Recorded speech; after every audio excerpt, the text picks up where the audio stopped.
Hi, everyone, and welcome to the Plugged into Energy Research Lecture Series, our first lecture of the year, titled Comfortable, Healthy, and Cost Effective, The Power of Home Energy Upgrades. My name is Kevin Drum. I'm the program coordinator for the Energy Fellows program with the URI Cooperative Extension. Excited to welcome you all here tonight and to hear from our panelists. So we'll give a brief background about the cooperative extension before we get going, and then I'll pass it over to our panelists. Beautiful. So the URI is Rhode Island's land grant institution, which means that it has a three-pronged approach. So teaching, research, and extension to the community. So the URI cooperative extension is the arm of the university that brings science-based resources to the community. There's one of these in every state in the country, and we've been around since 1914. So basically, we have 5 different areas or strategic areas of focus in the cooperative extension: land stewardship, food systems and agriculture, water resources, energy efficiency and conservation renewables, and healthy lifestyles and energy literacy.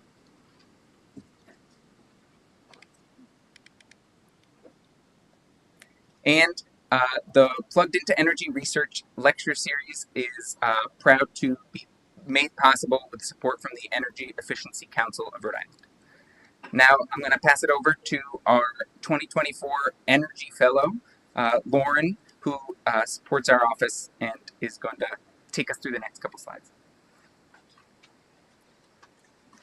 Thank you, Kevin. As Kevin just said, hello everyone, my name is Lauren Gardner. I'm the 2024 Energy Literacy Fellow at URI Cooperative Extension, where I work on the Energy Literacy team. And since August, I've been working with the Energy Literacy team to coordinate this lecture series for you all. We hope to see you at the next one as well. But we'd like to take a moment to thank our 2024 Megawatt sponsor, RISE, for supporting our workforce development, as well as the URI Energy Fellows program. Some housekeeping. We want to thank you in advance for completing a survey that we'll be sending out after this to give us some feedback, and we'd love to hear your responses. As well, this session will be recorded on our YouTube page, so if you miss anything, you want to go back and look at it later, perfectly okay to do so. Thank you.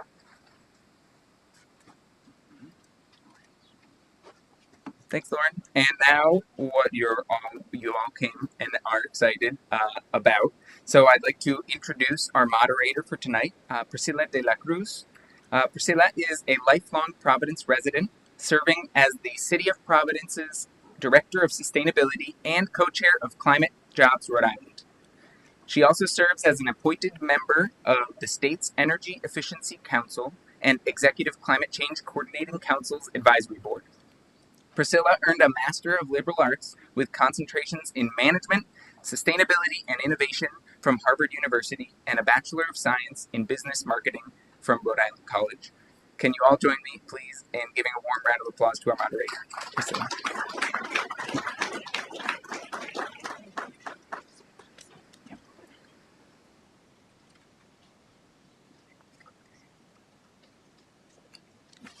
All right, thank you, Kevin. All right, good evening, everyone. Welcome to the first lecture of this URI Plugged into Energy Research lecture series of the season. Comfortable, healthy, and cost-effective, the power of home energy upgrades. I am very excited about this topic. It's one of my favorite topics in sustainability, which is energy efficiency. And as you heard, my name is Priscilla de la Cruz. Yes, my daytime job or full-time job is as Director of Sustainability for the City of Providence. What my bio might not convey is that I have a long time history interacting with energy efficiency and weatherization programs. And that's early on in my career as a clean energy and climate advocate, going back to 2009. Currently, fast forwarding to where I am today in my career, I have the pleasure of serving, as you heard, on the Energy Efficiency Council. That's been about now for a year and a half or so. I want to tell you a little bit about the Energy Efficiency Council before we get into the lecture series and you hear from our panelists directly. So, the Energy Efficiency Council, we are here to help Rhode Islanders, help all of you, the state, to reach its climate goals by supporting cost effective energy efficiency programs and finding new ways to reduce climate emissions. So, our state's energy efficiency programs that are offered and administered by the utility, Rhode Island Energy, are funded by you. As customers of the utility, electric and gas customers. And as your energy efficiency council, we want you to know how essential these programs are when it comes to climate change, right? Taking action on climate change, but also how effective they are in offering the benefits that I consider multiplying benefits. When we look at what they do in our economy, the environmental benefits that they offer that I mentioned in terms of emission reductions, but also those health benefits. And when I mention also economic benefits, we're talking about jobs as well. So really energy efficiency is really essential, right? All around. And that's why the Energy Efficiency Council, we think that this is so important and why this lecture series is also really important when we consider the outreach and education and also in terms of you all knowing that you have these resources at your disposal. So as we dive into today's topic, as I mentioned, comfortable, healthy, and cost effective, the power of home energy upgrades, I want you to think about your experience with energy efficiency, whether that's personally or professionally. And those are for the folks that are joining us in person or online. And I gave you a little bit of my background professionally. You heard my bio, but when I say personally, think about that. Mine actually goes back to prior to the start of my career as a young adolescent and learning how to help my parents understand our energy bills and how to navigate them. And that is because we face a disproportionate energy burden as a low income household, as tenants, and really helping them understand how to overcome the barriers to access different tools that they had as when it came to energy efficiency. And again, why this topic is so important. They had a language barrier, and that's why, as a young adolescent, I was advising them, right, in terms of interpreting for them and guiding them in understanding their energy bills, and then introducing them to concepts like energy efficiency and how to tap into those savings. And then in terms of us being able to not only look at energy efficiency and those savings, but also it brought along comfort and health benefits. So that is what you'll be hearing. That is an echoing theme, and why I am so excited for you to hear from our panel of experts today from ClearSalt, the Comprehensive Community Action Program, CCAP, also known as CCAP, and Rhode Island Energy, our utility. They will walk you through the benefits of energy efficiency, how to easily access low to no cost energy efficiency assessments, and how weatherization can transform your home environment. You'll also be hearing from experts on building science and how it improves indoor air quality, right? When we talk about those health benefits as well and how that translates also inside the home and that comfort, how to reduce your home energy costs, and also learn about the income eligible programs that are available. And when I talk about that disproportionate energy burden, that is something as the Energy Efficiency Council and being a member of that council, something we pay attention to very closely, right? We want to make sure that all communities, all Rhode Islanders can access these programs. And in terms of the format that will follow today, it is a lecture series. I will introduce each panelist with a brief overview of their backgrounds before their presentations. Each speaker will present for about 15 minutes, and then at around 7:05, we'll start our Q&A discussions. If you're a little bit shy, I do have some questions that I'm eager to ask our panelists based on their backgrounds. But we will welcome you, of course, to ask your questions in the audience. And then the team here with the URI Outreach Center will guide us through some of the questions online as well. I think this is the moment where I get to welcome our expert of panelists to join us on these comfortable chairs up here, and then I'll go ahead and introduce them one by one. All right, and now let's get to our first lecture, and I think there's some housekeeping here. Oh, other way? Oh, you went through that already? There you go. Okay. All right, so John Erickson. John Erickson is a senior project manager at ClearSol. John is a certified passive house consultant, certified passive house builder and verifier, home energy rating system rater, and is a Air Conditioning Contractors of America residential design certified. John delivers training on many topics related to energy efficiency, building science, and zero energy construction to help builders comply with the Rhode Island Energy Codes program. He also teaches the Certified Passive House Builder course for FIAS. Wow, an expert. All right, John, want to get up here? And then I'll give you the clicker and you're pressing down so you don't make the mistake that I made. All right, all yours. Okay, so.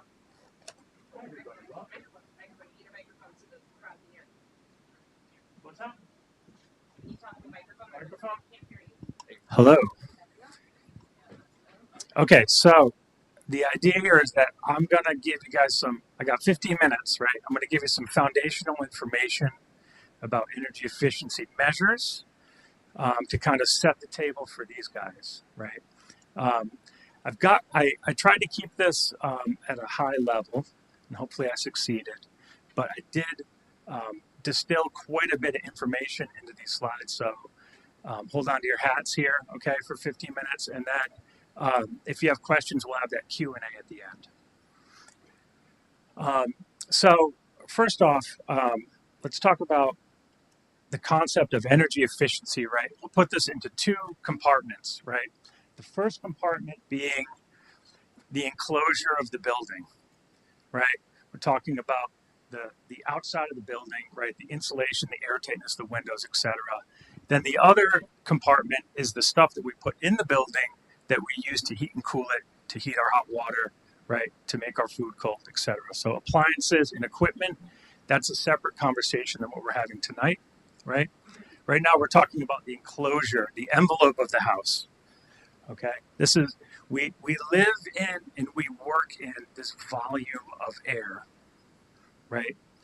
And we heat that air, we cool that air. We want that air to also be healthy for us, right? We spend most of our lives inside, and we want that interior environment to be comfortable and healthy for us, right? So how do we do that? Well, we talk about these four pillars, right? So the first piece of it we all think of as insulation, right? We want to add insulation to the building. All right. It's true. We do want to add insulation. This is probably the least important piece of it. Okay. But yes, you got to make sure that you get the insulation correct. How much insulation do we put in the building? Well, it depends on where you are. What's your climate zone, right? The answer to that question is you put in the correct amount of insulation and no more, right? To keep the cost savings correct.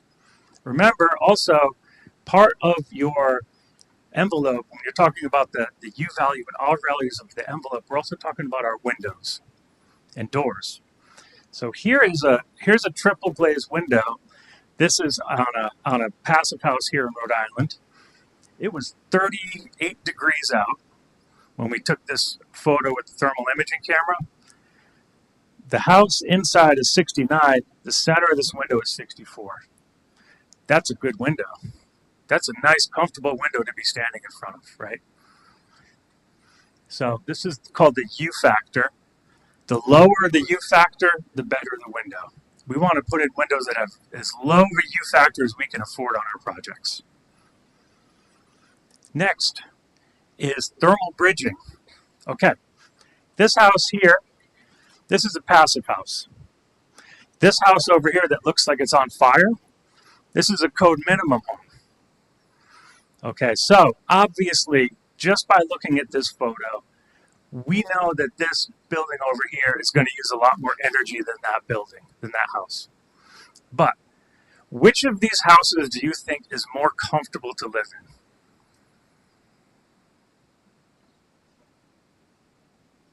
What do you think? That one. It's obvious, right? That it's going to be more comfortable also. So it's not just about energy savings, right? I'll talk some more on that in a moment. So the air barrier. We're building our houses tighter and tighter. The code is asking us to build houses tighter and tighter. PIER wants us to build the houses really tight, right? So why is that? Why are we building our houses so tight? What's that? Keep the energy in. So let's think about this. So what rides on air? What are some of the things that ride on air? What's that? Dust. Somebody said dust. Yep. What else rides on air? Mold. Yep. So the air barrier. So heat energy rides on air, right? We want to keep that heat in the building, so we build it super tight. Water vapor rides on air. What happens when water vapor moves into your assemblies on a cold winter day? It condenses. And then what happens after it condenses? That can rot that assembly out or create mold potentially. So we want to keep water vapor out of our assemblies. We want to keep pollutants out of our assemblies, right? Carbon monoxide, radon, mold, VOCs, PM 2.5 particles, pollen, right? We want to keep these things out of our house. So we build our house airtight, but also sound, which is another pollutant, and then fire, right? So the air barrier is doing a whole bunch of stuff. That's why this is the most important concept, right? Is getting this air barrier correct. And then balanced ventilation. So there's this idea that we can, in order to ventilate a home, what we do is we just put a timer on the bath fan and we let it run for 24 hours a day at a low speed, right? That's how we've been ventilating our homes. Well, what that does is it ejects the stale air. That creates a negative pressure inside the house, which pulls fresh air into the home through the cracks and holes, right? Okay, is that a good way to ventilate a home? Why not? Right, so what rides on air, right? So what if you have a basement full of radon?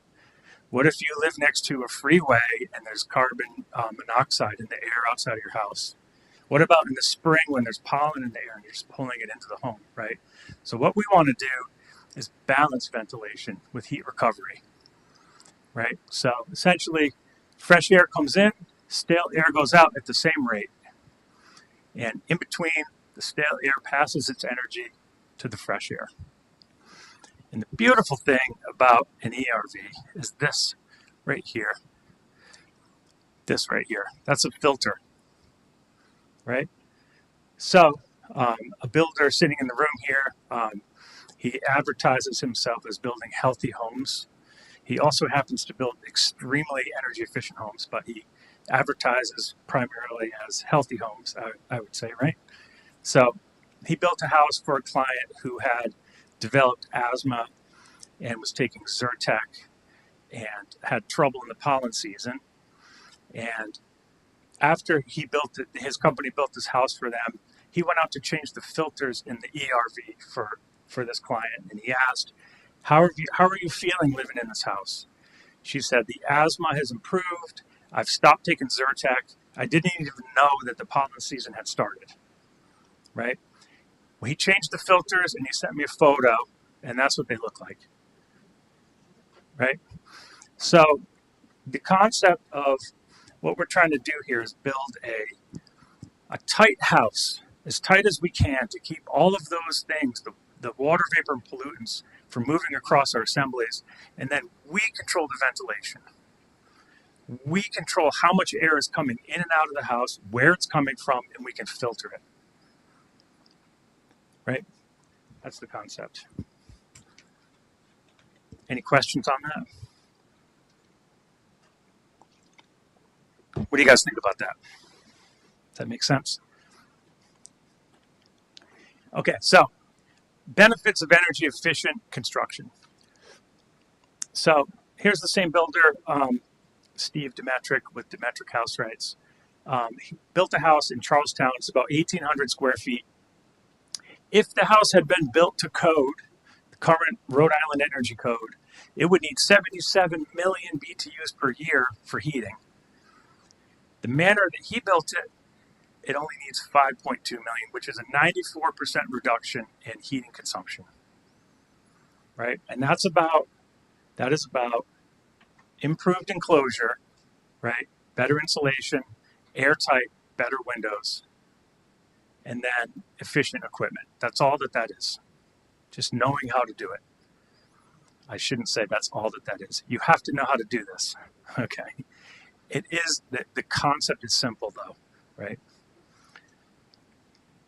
Durability. Here we are standing in an attic, right, of an older home. This is the roof deck, looking at the back of the roof. This is a cold winter day. This is frost. You can see the frost on these nail heads, right? So what's this? Why is it wet?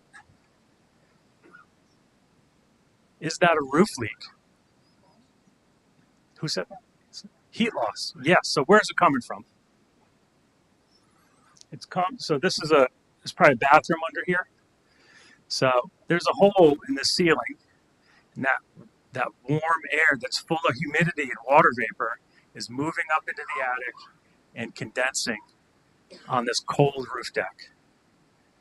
That eventually turns into that, right? So we seal this off. This is nice and airtight. We don't have these problems. So durability is one of the benefits of energy efficient construction. Resiliency. This is during the Texas deep freeze. This family, Trey Farmer, they did a deep energy retrofit on their home to passive house.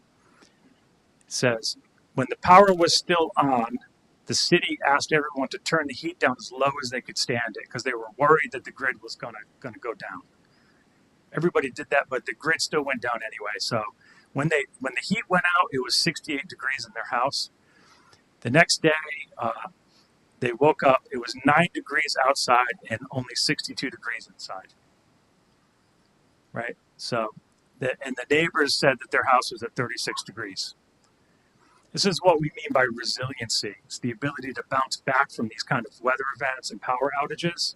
This is another term for this is survivability, right? Which is really important. Okay, and then comfort, again, here's another photo. This is a passive house. This is not a passive house. So when we talk about comfort, one of the main facilitators of comfort in a home is the interior surface temperatures that are around you, right? If you're standing in front of an old window, like a clear glass single pane window on a winter day, and you feel cold, the reason that you feel cold is because your body is trying to heat that window up. And you're losing your body heat faster than you can produce it. So, what do? What's your instinct? Yeah, you can go put a sweater on, but what do a lot of people do? They go and turn the heat up. All right, so 70 degrees, turn up to 75. All right, now the house is at 75. You're still cold in front of that window. Your body's still trying to heat that window up. You could turn it up to 100 and stand in front of that window and still feel cold. So if we can get all of our interior surface temperatures within a certain point of the thermostat, like 8 degrees of the thermostat, then we're going to feel very comfortable in our homes, right? If you can get good windows in there, you can stand in front of that window with your shirt off and do yoga in the middle of winter, and feel comfortable, potentially. So comfort is one of the functions of energy efficiency. If occupants feel comfortable in their home, they don't turn the heat up, right? So it's important that we We break all of those thermal bridges, right, with continuous insulation. We put good windows in, and then finally, improved indoor air quality through ventilation. So another piece to the balanced ventilation is when we have the fresh air coming in is equal to the stale air going out. If they're at the same rate, the house stays in balanced pressure, and this discourages the water vapor and the pollutants and all of these things from moving across our assemblies. Makes the house a lot healthier, and when you can control the rate of ventilation coming in, right? So in one of Steve's homes, every molecule of air in that home is being exhausted and replaced 8 times per day. 8 complete air changes per day. The entire volume of air in the home. Ask yourself, in your home now, are you getting that much ventilation? Most of us probably aren't, right? So this is what we're talking about: airtight, balanced ventilation, continuous insulation, right? Okay. And I'll leave it at that, and we could do Q&A at the end for that. Thank you.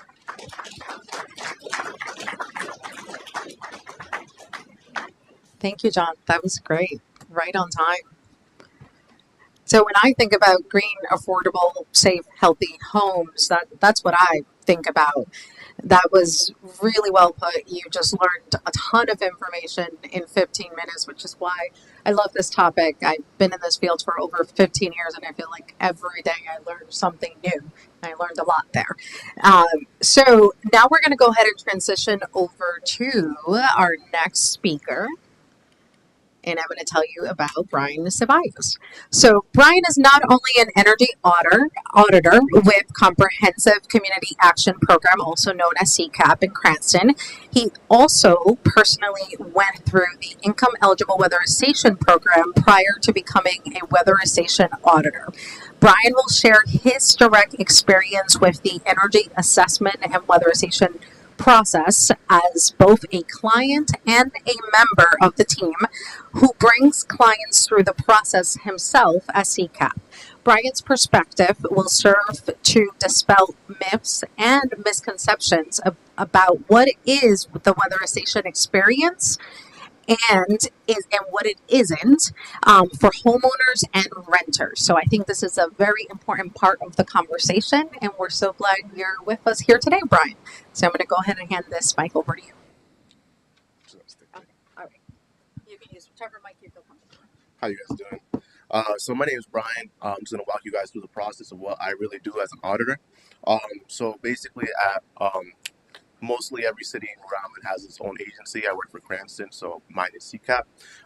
So we have our own secretaries, admin aides. So the way it starts is you apply for the program. It's called LIHEAP. They also help with your gas bill and electric bill. After that happens, you automatically get enrolled into my program, which is weatherization. So I receive your file with basically like a blueprint of the home, dimensions, and who lives there. So I arrive at the house. I start on the outside. I'll start by walking around, taking a couple pictures of the outside of the home, any measurements that I need of like the doors, windows, and exterior, as well as like the condition of the roof, ventilation, any vents that it has or doesn't have. Afterwards, then I go into the household. I'll start in the basement with the heating system. I'll run a couple tests. Picture. Oh, you can go ahead and use the clicker and press down. Oh, Press me, but I'm sorry. No, you are fine. Undo that. Should be. Come on. Come back to us. Come back to us. Oh no. I'll fix it. Oh my God. I'll fix it. Oh my, how'd that happen? All right. Got you back there. Open it up. We're just going to make that one go away. All right, we're just going to do this and click back in here. All right, you lost notes, but we'll do it better. Okay, see, that goes down 3. Down.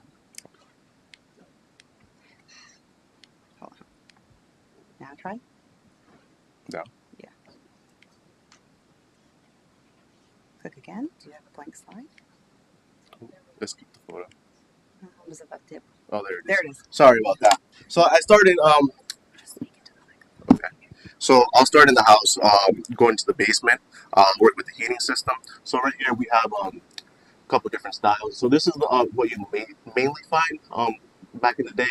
You have your domestic hot water and your forced hot water over there. Um, so these are what you typically find in older systems, older houses. I mean, on the right you have your high efficiency combi unit. So this one does both heating and your hot water. These are usually 92, 95% efficient, which is a lot better than the standard unit, which is usually 82, 85%. Um, so after I do that, I also do some health and safety checks. I'll check for gas leaks, knob-and-tube wiring, um, asbestos, anything like that that's in the home. A lot of times the homeowners aren't even aware that they have these things in their house. Um, any gas leaks that I find, we also will correct. We pay to fix them, so that doesn't come out of the customer's pocket. Um, Afterwards, I go into the attic. Believe it or not, a lot of the houses I find, they have their whatever this is right here. That's like the homeowner special, I think. But often I do find stuff like that. That's not even like appropriate. On the right side, it's a little better, but that's still not that much. You can see the top of the joist. Um, So this is what it should look like. On the left side, we have about 14 inches. So in Rhode Island, we're still doing R38, which is 12 inches of insulation.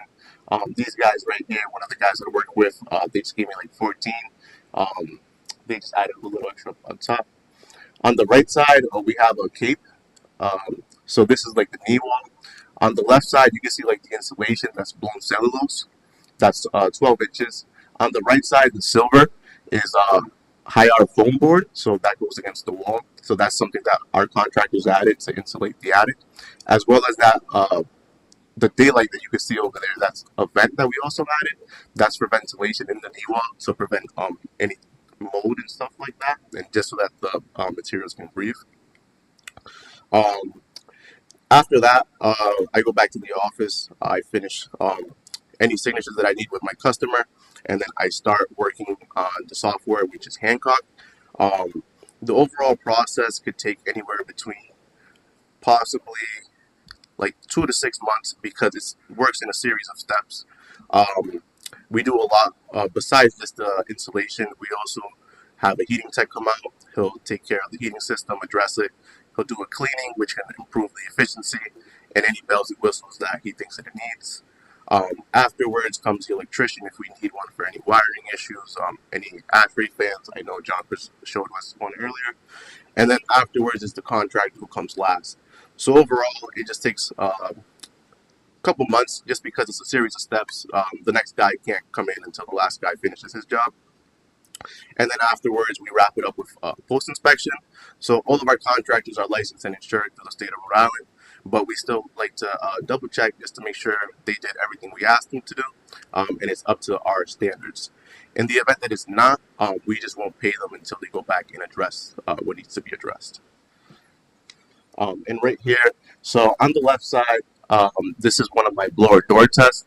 So on the left, we basically put this big fan in your doorway, close all your windows, and then the fan sucks the air out of your house. And the computer right there gives me like a little number, which corresponds to your square footage in the household. So ballpark range, that number should be more or less close to your square footage. It's cubic feet per minute. So this house right there, um, the number was 3,000. So that's how leaky it is, more or less. On the right side was that same house on a different door. After we did all of our work, and it's about 1,400. So we reduced the air infiltration by almost half. And was just insulating the attic, the doors, and the sills in the basement. Sometimes, though, it can be a little difficult with the customers. Um, they're not sure what to expect. And I understand that. I was also once a customer. The way I got my job was through the program. My sister and I, a couple years back, we had purchased a home in Cranston, and this was right when I graduated college. Um, so I couldn't find anything, and I remember one day I was going out to breakfast with one of my friends, and my mother, who English is her second language, she can speak English but not understand it as good. I was walking out of the door, and she told me that I couldn't leave the house because we were getting the house inspected again. And I was like, "What do you mean? Like we just bought the house and we had an inspector?" And she was like, "Oh no, we have someone else coming who's gonna do some free work." And I was like, "What are you talking about? Like, well, huh?"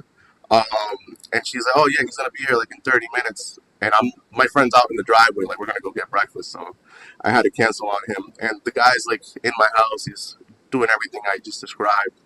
And I'm skeptical the whole time. I'm just asking him like about the company and everything. And because it just doesn't make sense to me. You're gonna come to my house and give me thousands of dollars of material for free. So I'm asking him questions about the program and everything they do. And he turns to me and he's like, "You want a job?" And I'm like, "Yeah, sure." Um, I got called 3 days later for the job. So that's how I landed the job. Um, so I can relate to the customers.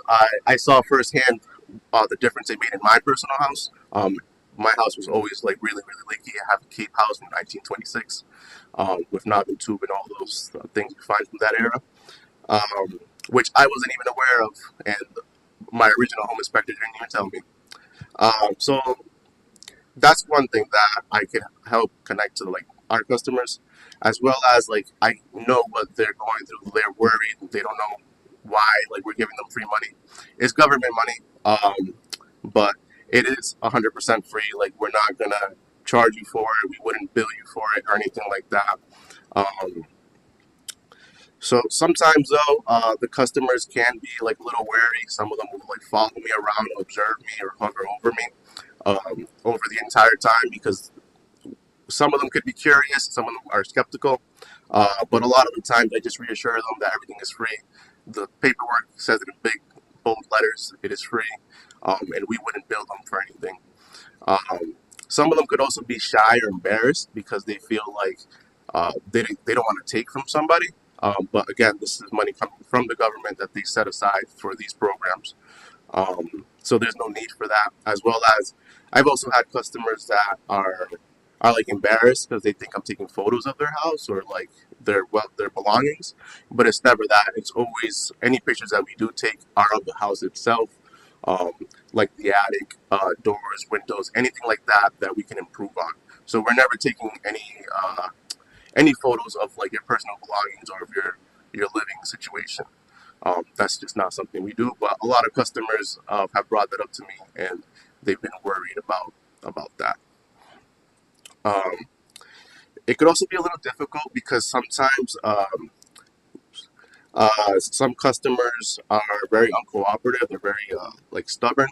Um, for example, like I had this other lady who her husband had died, and he was the main person to take care of the house. So she didn't want us touching anything that her husband would fix or anything like that. But I reassured her that anything we do is up to code, approved by the state of Rhode Island. All of our contractors are licensed and insured, and that we would double check that. So I was able to reassure her, but she was also very like nervous. And we do see that often because I'm a stranger in your house. But a lot of the times, everything is always like approved by the state of Rhode Island. They always double check everything. There's bells and whistles that a lot of series of steps that people have to approve. So there's a lot of checks. Um, it can be also a little difficult because the standards change a lot. So this is a new field, energy efficiency. So things are changing very quickly. Um, So that can be a really big barrier that we face, as well as like geographical differences. So stuff that we do here in Rhode Island, we wouldn't do down like in Arizona or like in Florida. We would do just different tests. Um, but one of the good things that I do like about this job is that it's like it gives me like a sense of fulfillment. You feel good helping these people. A lot of these people do need the help. And it makes a really big difference. Just like in my house, so like one of the changes that I saw is it did cut my energy bill by a lot. Unfortunately, I didn't see it that much because the prices are still going up, but my actual usage did drop.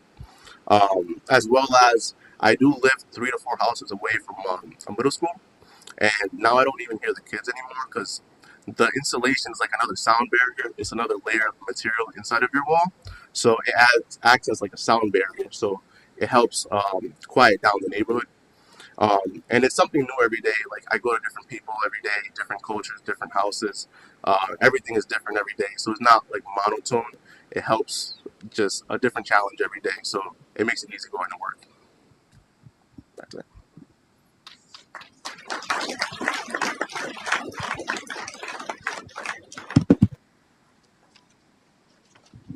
Thank you, Brian. Really appreciate your expertise and perspective. And you highlighted more benefits of energy efficiency, but also something I touched upon in the opening remarks when we think about the economic benefits and the workforce development, when we think about we need more energy efficiency as we work to meet our climate goals. We will need more jobs and more workforce development, right? There's more opportunities in that growing field. And as we move on to our next panelist, you'll hear more about how the funding and income eligibility component of these energy efficiency programs work. We mentioned words like low to no cost energy assessment, right? So we're going to get into what that means. I've mentioned words like you as electric customers, for example, pay into these programs, and Brian touched upon our community assistance programs and the funding mechanism tied to federal funding formulas for that as well. So I'm excited that tonight we have our next speaker, which is Karinel Legrand. Karinel is the Residential Income Eligible Energy Efficiency Program Manager. I had the pleasure of meeting her when she joined us at an Energy Efficiency Council meeting. The Energy Efficiency Council meeting works in partnership with the utility Rhode Island Energy. And we met Karinel when we learned about some of the program initiatives that she's leading. So as you heard, Rhode Island Energy offers these energy saving programs, administers them to help families benefit from a healthier, more comfortable and affordable home. In her role, Karina manages the Weatherization program and works to expand access to affordable and sustainable heating and cooling options for underserved communities in Rhode Island. She will share with you the information about how income eligible customers can take advantage of these no to low cost energy incentives through Rhode Island Energy. All right, join me up here and I will go ahead and pass the clicker over to you. And the microphone, you want to go ahead and press down. All yours. I'll go ahead and get out of your way. Thank you, Priscilla. Good evening. It's so nice to be here back in my old campus at URI. How many of you are students here? What a great opportunity, let me tell you. Being a student here opened up my world to so many new opportunities. And you picked a good school. I've heard you've gotten a lot of recognition recently for how great it is. So we also have an intern with us, which is Atticus, who's been helping me on so many data collection projects that we have over at Rhode Island Energy. So, okay, the question that was posed to me was to try to answer why you should participate in the income eligible program. You've heard a lot about the building science of it. You've heard from someone who works in the field for one of our CAP agencies, community action programs, who partner with us in the administration of the program. So for me specifically, we've heard from folks about how they entered the field. Priscilla also has this great, wonderful experience and background in energy efficiency. I have a background in working with the community, and one of those places that I worked was Hasbro Children's Hospital. And when I was there, one of the things that I noticed was that a lot of the kiddos were coming in with similar ailments: uncontrolled asthma, unexplained rashes, which was leading for them to have to miss school. And coming from families who are already struggling financially, moms having to take days out of work, that was an economic impact to that family. So I loved my work there and actually still partner with Lifespan any chance I get. But I decided to work a little bit more upstream and figure out why these kiddos were all getting sick. And one of the things that I found was that it was because of their living environment, their indoor quality, and the lack of ventilation in their homes. So here I am at a utility company, which a lot of my friends are like, "Really? You work for a utility company now?" So why I work here is because I found like-minded folks who are really interested in solving the issues, which I learned by working in the community. Um, so when you get an energy audit, whether you're coming in from the income eligible program and you get a free audit, or you're one of our other folks who come in, you've heard a lot about what we do from someone from the CAF agency. But what is the real impact? We have economic impacts, we have health impacts, and we also have impacts to the future of Rhode Island. So we want to make sure folks are getting an equitable access to new energy efficiency programs that we have available to them for free if they are income eligible. What is available during that time? Weatherization, which you've heard a lot about the building signs, how that happens. We also have an appliance program that offers Energy Star appliance upgrades to your home. So you might have a home that you're not too familiar with. So the auditor comes in and talks to you about how old your equipment is, whether it's run by a furnace or some other type of heating source. You'll be surprised. A lot of the customers that call us, they don't really know what type of heat they have or what kind of equipment it is, how old it is. So having an auditor come in and explain to a homeowner exactly what they're dealing with is super important. And we're here to assist folks with replacing those appliances if they're in the income eligible program, then for free. And if they don't fall into that bucket, we do have a lot of other incentives, which include tax rebates and other grants available to them. A 0% heat loan is also there for them. We are partnering with our friends over at OER to make sure folks know about the cooling systems that are available as well, so air source heat pumps and other types of heat pumps as well. And we're working every day to improve that coordination, but it's something that we're committed to do. And none of this would be possible if the customer wasn't able to afford their electric bill. And so we also have a utility bill assistance program. What it's called is A60 rate if you're an electric customer. And I'll talk to you a little bit more about how to figure out how to enroll into that program. The benefits of weatherization. So I think we've been talking a lot tonight about the benefits if you're a homeowner or if you're a renter. But there are other benefits available to landlords. So first off, it's going to help lower the energy bills and improve the health of your tenants, which I would think should be number one. But if it's not, then there are also other benefits to your pocket. So you will increase your home's property value over time. You will adhere to your town's health and safety code standards by reducing energy-related hazards around the home. And you'll protect your investment into the future. Who is eligible for the income eligible program, which gets a lot of attention, but not a lot of folks know exactly who qualifies. And with our changing economy, I think a lot more folks fall into this bucket. So as we heard earlier from the CAP agency, you have to apply for LIHEAP first. Once you have qualified through that, then you can participate in the weatherization and appliance programs. But for a typical family of 4 folks, if you're earning $75,000, around $75,000 or less, you will receive these services for free. There's also the discount rate I talked about earlier. So that's the A60 rate if you're an electric customer. If you are already receiving any of the benefits listed on the screen, then you would also qualify for our programs.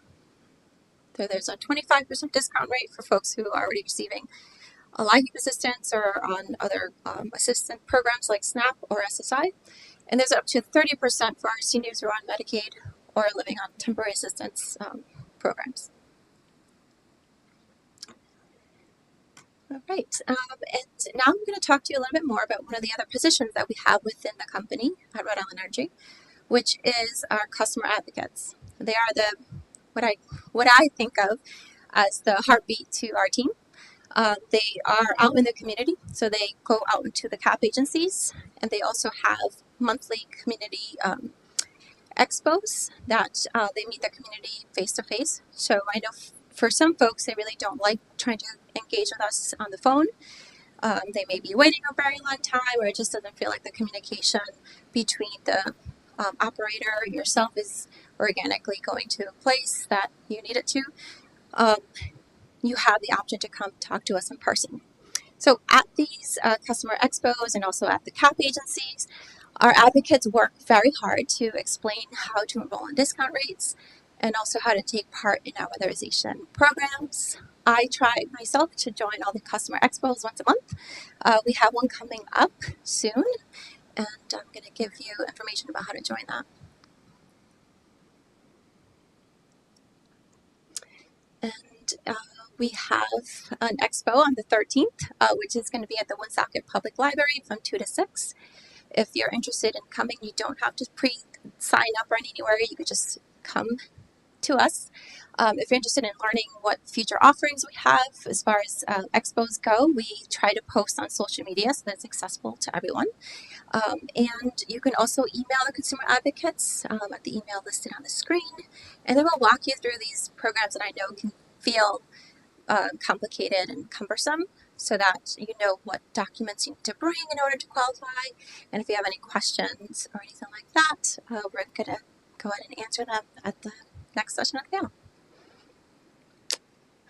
Oh, I have some, I wanted to highlight the fact that our program really helps the entire community from youth to seniors. So we have a lot of seniors who don't understand really how to enroll in our programs or might be nervous about engaging into the program. Maybe their, finances have changed recently. They're not used to having to ask for help. So we try to go to them. One of these pictures is from a cultural cafe in Central Falls, where we have a senior cafe. Seniors come and share a meal together and learn about the resources in their community. So we try to go out where the community is so that we're accessible and easy to find. Yes, and if you have any questions, I'm going to be on the panel.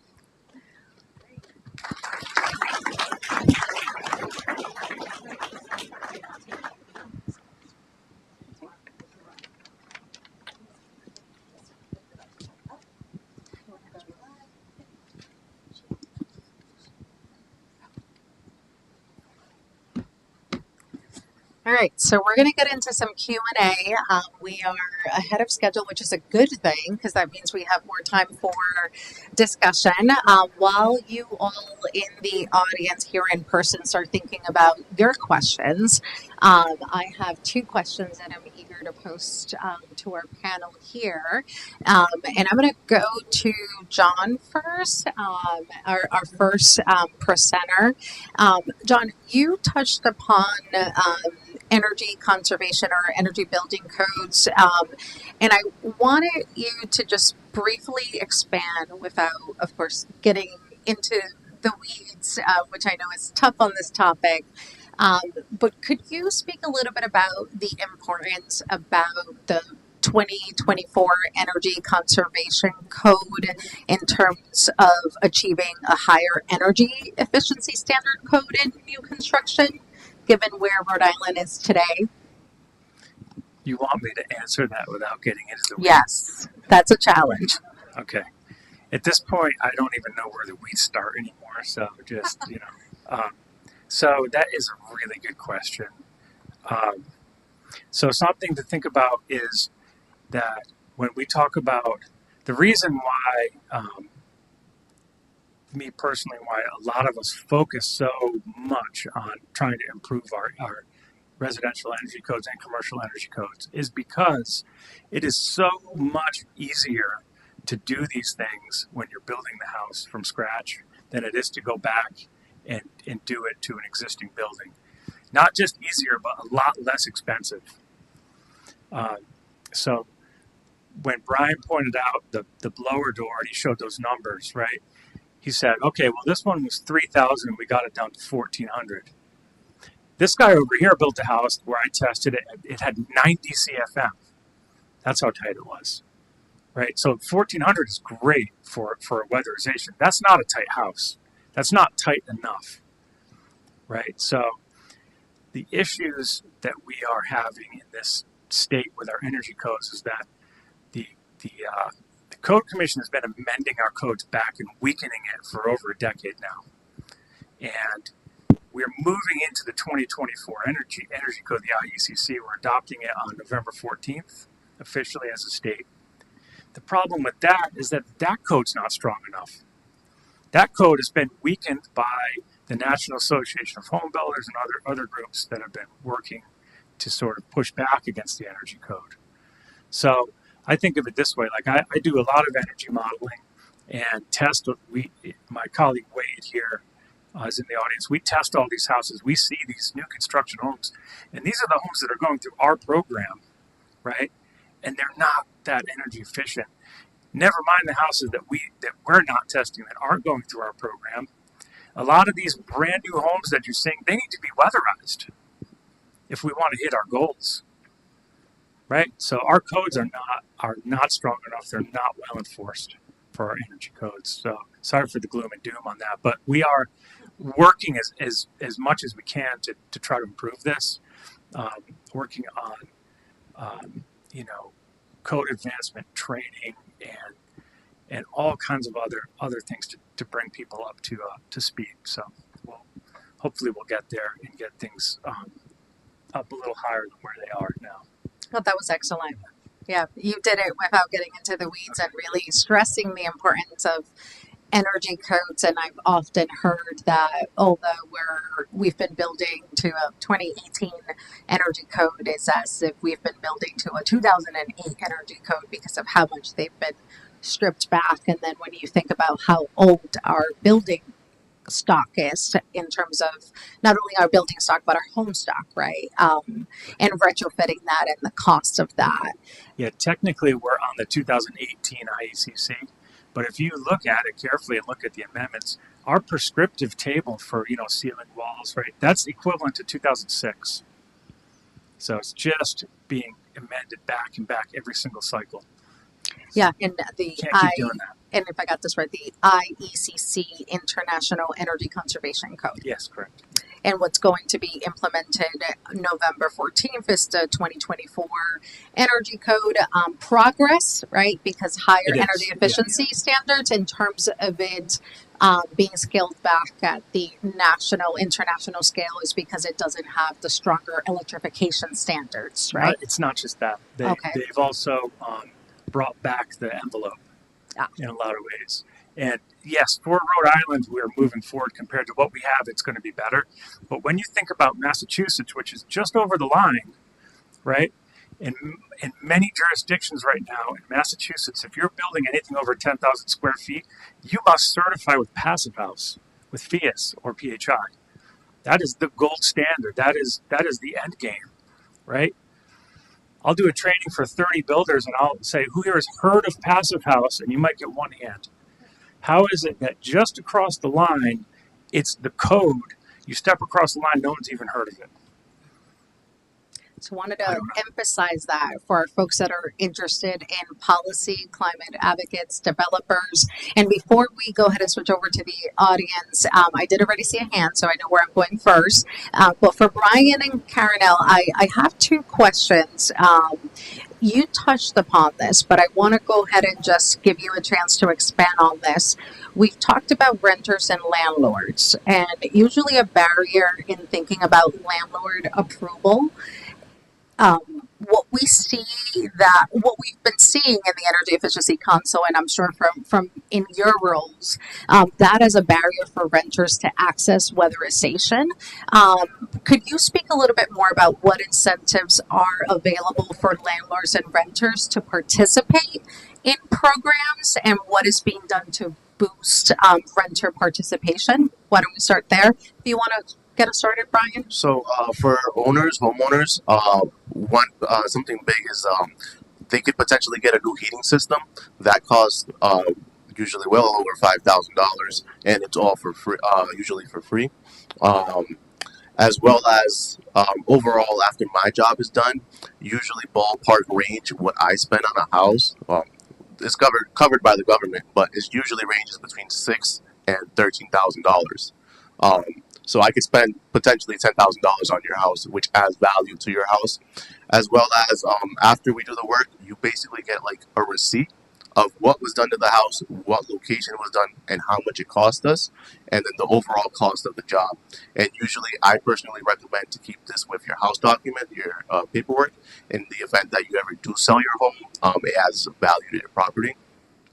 And for renters, we have something called the appliance program. It did merge with my program weatherization.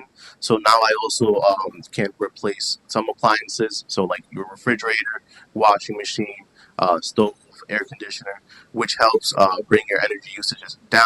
And usually renters really love new appliances.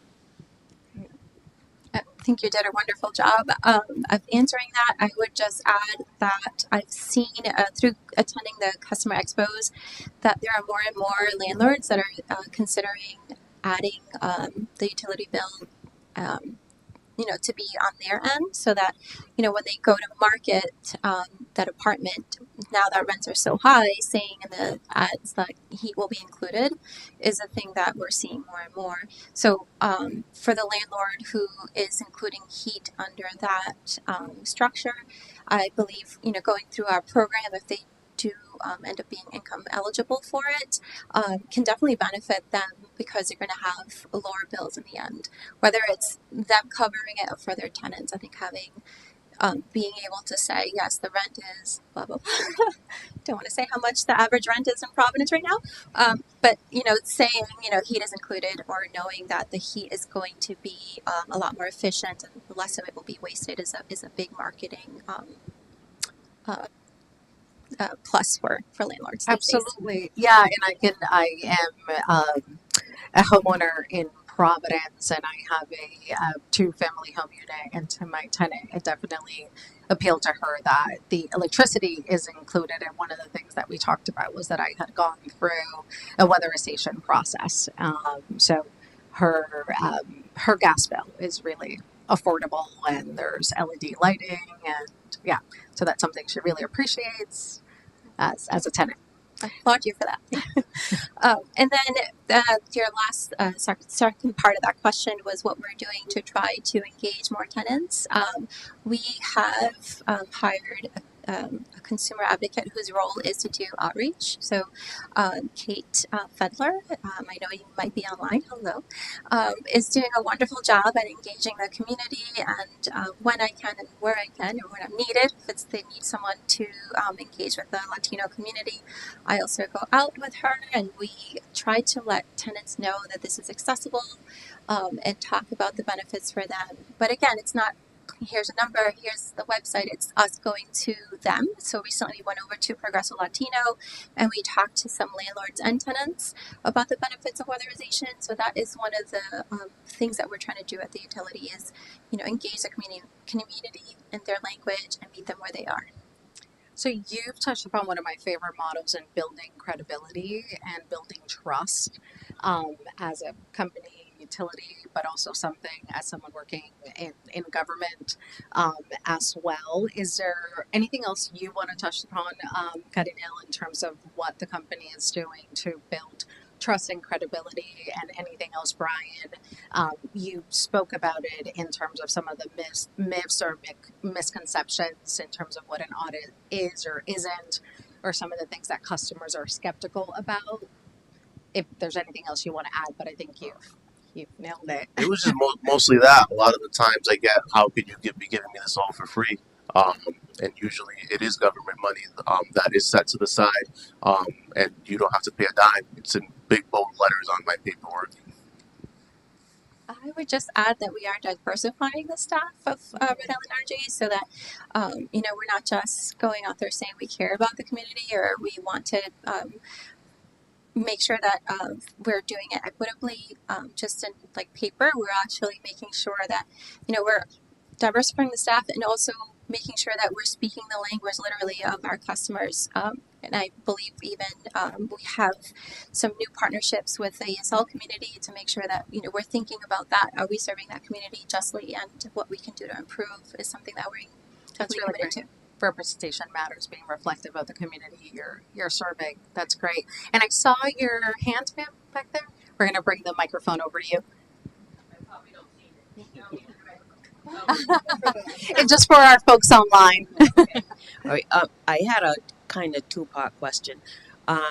Are solar panels free? A lot of places ask about solar panels, saying that they're free for homeowners. And also, I was wondering, where does Rhode Island rank with all of this compared to the other parts of the states? That's a really good question. Why don't we start with the latter one, and I'll let Carnell jump on that. I will say, as the energy efficient, being a member of the Energy Efficiency Council, we're really proud that our energy efficiency programs are typically among the top 5 in the nation. I think right now, are we still top number 3? Do we still have 3? We're typically among the top 5. We have really good energy efficiency programs. I will say they are great programs. We could always do better. I think some of the things that the Energy Efficiency Council looks at, and also the utility, and Carnell can touch upon this, is our communities that are underserved, or what are those barriers, right, when it comes to those communities. I mentioned that a little bit earlier, and Carnell and Brian have touched upon it, whether it is a language barrier, whether you don't know that these programs are available, whether an auditor comes into your home and there's something unexpected that has to be first dealt with, and you can't move on with weatherization, like old electrical knob and tube wiring. So there are barriers. So it's really making sure that we are supporting you all in overcoming those barriers. And then I touched upon it with one of the questions in terms of the tenant landlord situation and making sure that we're offering more incentives to overcome that. But our experts of panelists, anything you want to add on the energy efficiency, and then we'll get back to the solar question portion. So one of our awesome data experts, interns, recently, I believe, and so did you, Brendan, compared us to other states, and we are doing really well with energy efficiency, especially because we offer a discount rate for our customers. It's sort of tied into each other, and not every state does offer a discount rate for their customers. Some folks just have a flat rate, and there aren't many other supports outside of maybe LIHEAP to assist with that, with those bills. So it does tie in to our ability to do weatherization well in the state. How I can't give you the numbers because I'm not a data nerd yet. I think I have some work to do there. But I know that from those reports that have been shared with me from our data folks, it sounds like we are doing pretty well. We're definitely committed to improving. And you had another part of your question. Solar. Okay. So yeah. So I was just going to mention the Energy Efficiency Council working with the utility. We analyze these programs. You can go on the Energy Efficiency Council's website, and we have all the information there. Again, we have really good programs. I've stressed climate change. We need more energy efficiency, stronger energy efficiency. So we got to keep doing more. That is Priscilla, as an Energy Efficiency Council member, saying. So use these programs. In terms of solar, they're not part of these energy efficiency programs, but of course, as you do energy efficiency, have a tight envelope, you'll be well set up to tap into solar programs. If you go on the Office of Energy Resources website, OER, we referenced them earlier. There are some income eligible programs for solar panels, and then the state does offer other incentives to install solar as well. And there are some federal tax incentives as well for solar. So, very good question. Other questions from the audience? I know there has to be more questions. I see. I knew it. Okay, I see two hands over there. You showed some silver colored insulation in some of the pictures. I was wondering what that stuff is made out of. It's just foam. But why was it looking silver? It's just like an aluminum lining that it has. Oh, the key word. That is called polyisocyanurate. Yeah, because I used some That's ferro the wrap in-depth, insulation on some projects, and then wrapped ears and subsequently cell phones wouldn't work.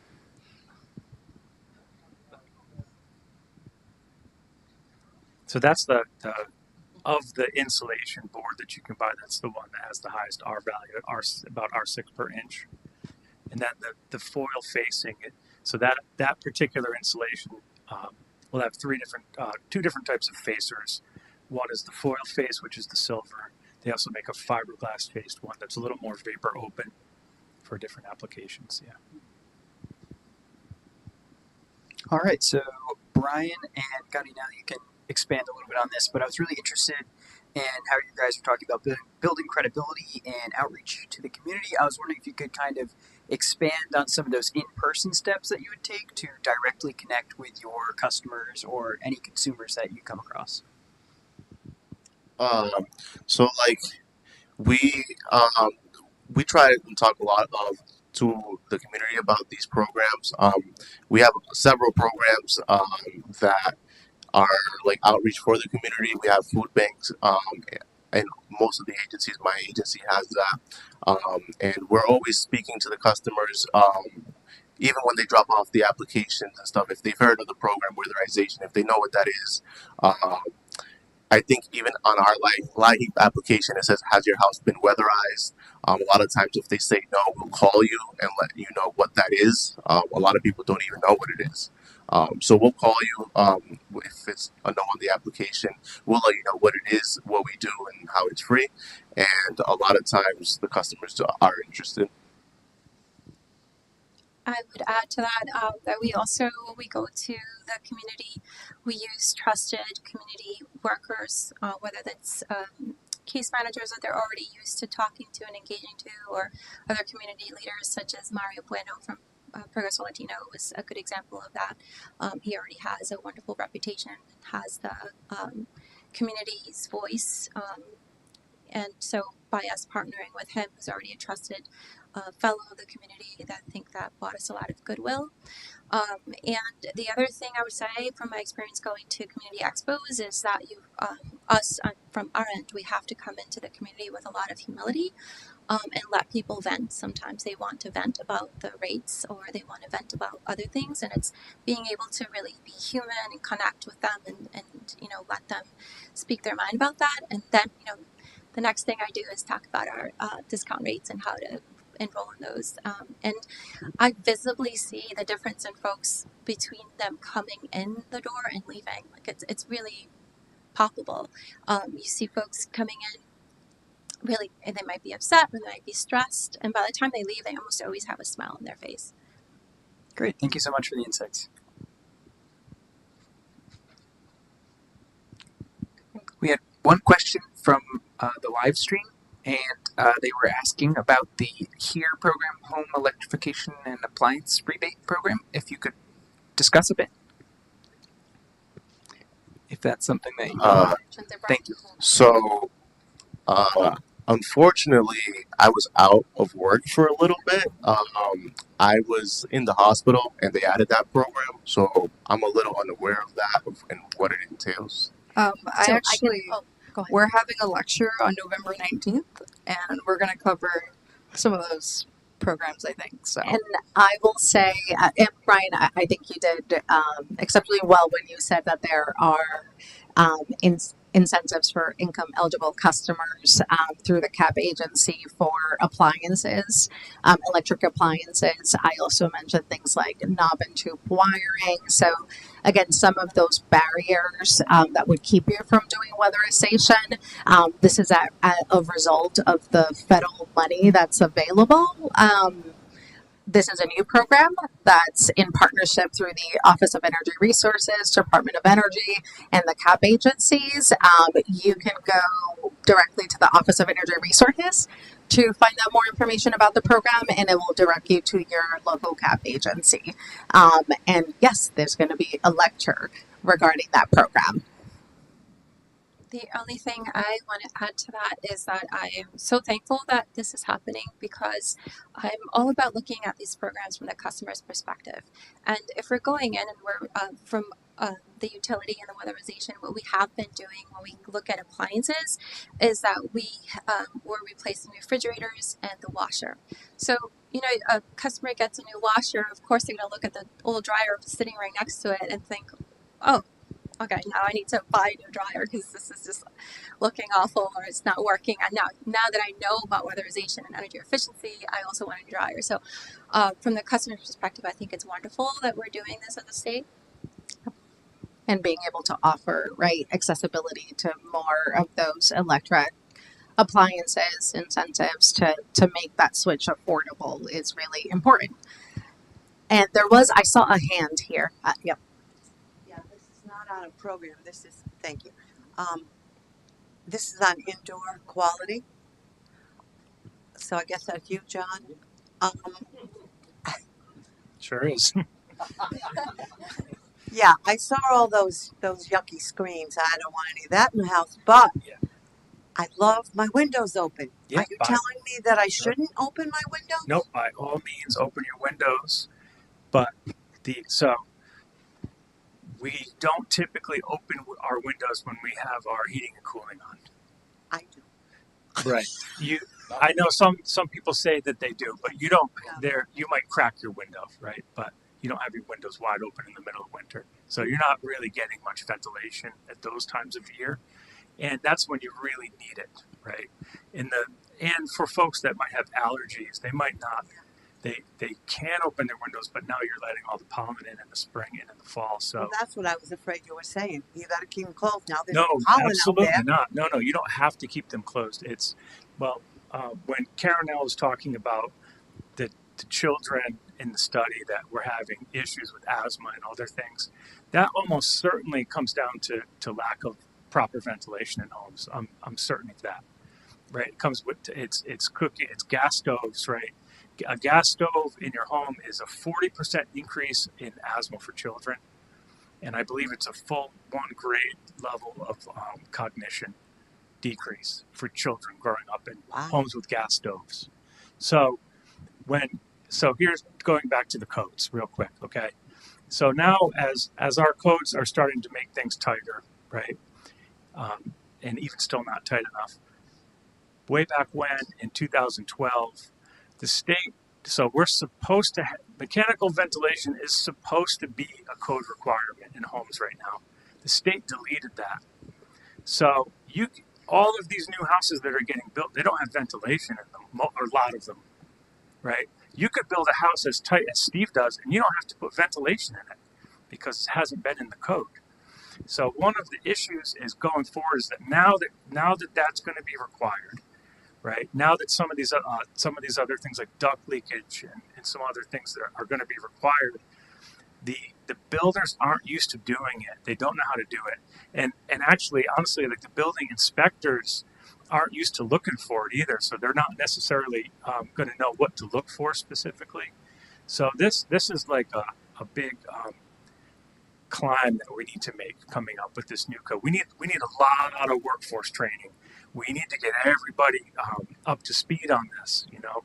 And what I always say is, if you were to go and test new homes in the past, 10 years in Rhode Island, if you were to test those for indoor air quality, they would probably show up as mediocre or poor. Why are we building brand new homes for people that have poor to mediocre indoor air quality when it doesn't have to be that way? When it's not supposed to be that way, right? So it's a really big issue. But going back to your point, you can open your windows as much as you want. I do it too. I love open windows, but not in the middle of winter, and also not in the middle of summer when it's real humid out and everything gets sticky. Yeah. So I have to have them open at night though. So it is nice. Yeah. Yeah. Thank you. You're welcome.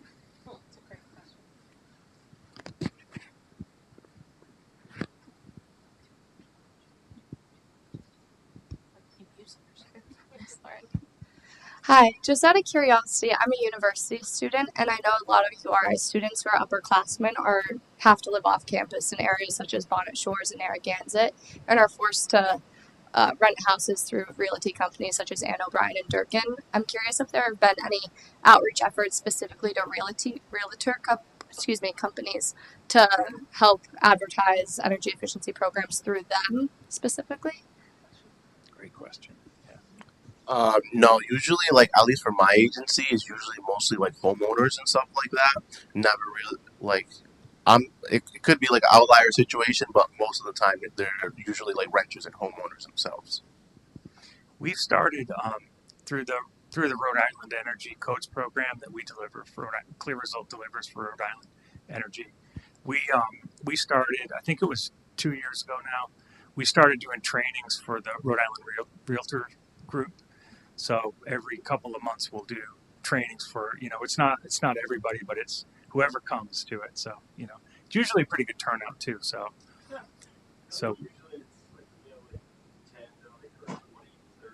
yeah, up to like 30 realtors. So the information's getting out there, just maybe not in the way that you would be hoping. Yeah.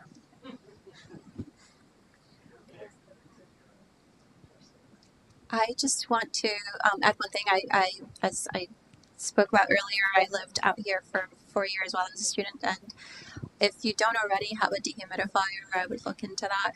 The houses around here have a lot of condensation, and it's really important for the health of your lungs to make sure that you have something like that running. And suggestion if you wanted to send a link to this recording to your landlord and a realtor company. Powerful tool, word of mouth. Was there another question? This is actually more of a statement than a question, but I'm going to put it in the form of a question because I've been involved in energy efficiency and sustainability in South County for 15 years, and I couldn't sell energy efficiency. As a builder and in the industry, you cannot market and sell that. It doesn't work. And I've completely changed my company, and we sell for health, indoor air quality, comfort, durability. And I'm just wondering with your organizations internally, and I'm thinking about this, kind of planting the seed for our state moving forward in these conversations, is to start selling this and marketing and teaching indoor air quality, health, durability, comfort. And I found that everybody responds well to that across all income levels. Because it's more responding, you're planting a seed to connect with people's values. And people don't value efficiency just like they don't value recycling. There's a lot of things people don't value that we know we should, but they do value health and comfort. So I'm just curious, in your organizations, have people started to kind of come to that conclusion as well? We'll go through our row of our experts of the panelists. I would love to hear their thoughts, and I will say I really do appreciate that throughout this presentation, they've all really reinforced the importance of health, right, and comfort. I will say, from my perspective, because I'm also having these conversations at scale in Providence with private developers, building owners, but also looking at it for our public buildings and our schools. From my perspective, I think the conversation is changing for various reasons. I think in terms of the economics, the way things are penciling out, right? When we look at the numbers, the savings that are coming back, but also when we look at the federal incentives that are available, like through the infrastructure bill funding, the Inflation Reduction Act, it just makes these projects much more attractive. So So I think that things are changing in terms of the way that we look at energy efficiency. And then I think John made some really important points about new construction, especially when you're looking at major new construction, like we are doing for our public new school buildings, for example, and the standards set for that. I will say there was another point, and I hope I don't lose it. Oh, yes, here's back. In terms of energy efficiency, going back to not, yes, the health benefits, we've stressed that, but also the economic value. You put $1 into energy efficiency, you're getting $3 back. That is something that we've gotten much better in communicating when we're talking about these programs. And again, I think that we're seeing that translate in terms of projects and when you're mapping that out in terms of your return. So I will hand over the mic. Sure. And just for those of you that don't know, Steve over here, Steve that just asked the question, that's Steve Demetric from Demetric House Rights. And I'm going to embarrass him here. He doesn't want me to say it. So I interact and teach a lot of builders across the country. Steve is one of the best builders in this country, like hands down. And I just want you guys to recognize that we have somebody here in this room and in the state who's doing such good work, and he deserves the praise. So just wanted to say